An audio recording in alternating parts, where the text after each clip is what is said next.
Hi, boys and girls. So, this week we're going to talk about poetry. Now, poetry is a special kind of writing.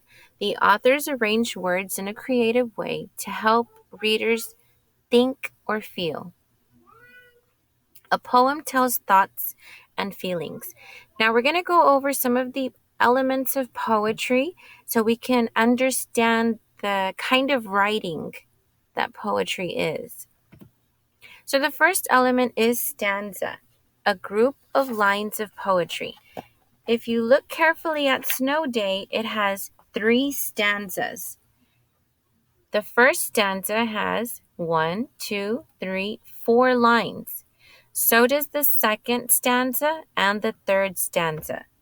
Now, every stanza has its own concept and serves a unique purpose. So each stanza can tell us something very special about the poem. Think of a stanza like a paragraph in a story or a verse in a song. The next element is rhyme. Words with the same ending sound. Now, not all poetry has words that rhyme, but some do. If you look at the top, the picture shows jug, rug, tug, bug, and hug. We know that those words rhyme because they have the same ending, ugh. Be on the lookout for words that rhyme in our poems. The next element is repetition. Words or lines that repeat. Repetition tells us, the readers, to pay special attention to the language or words that are being repeated. So if you look at the picture of row, row, row your boat, the first line has words that repeat. Row, row, row. Repeat, right? We see it 3 times. And then on the third line, we see the same thing. Merrily, merrily, merrily, merrily. So what the author was trying to do was help give the reader some rhythm as we read it. And we'll go over rhythm in just a second.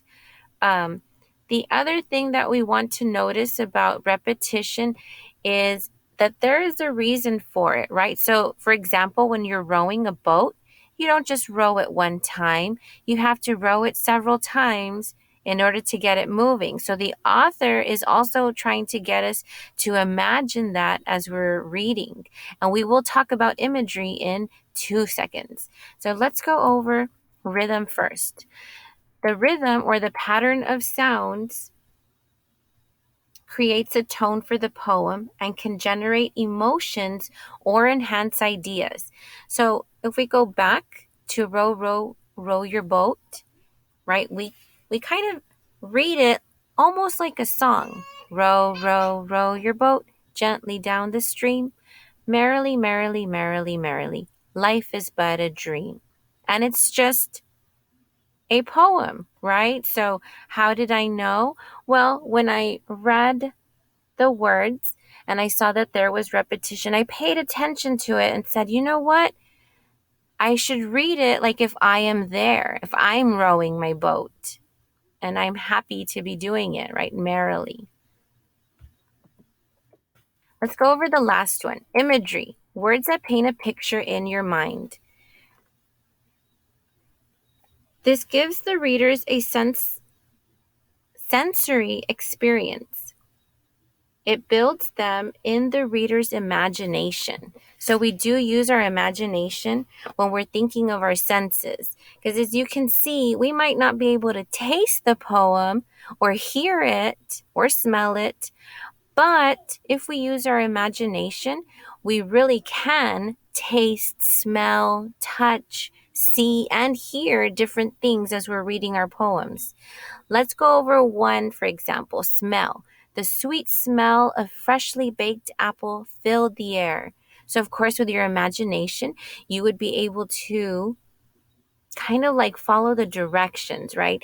The author is telling us to smell it. So we should kind of be able to smell that sweet smell in the air. Or taste. One bite of the sour lemon caused my lips to pucker.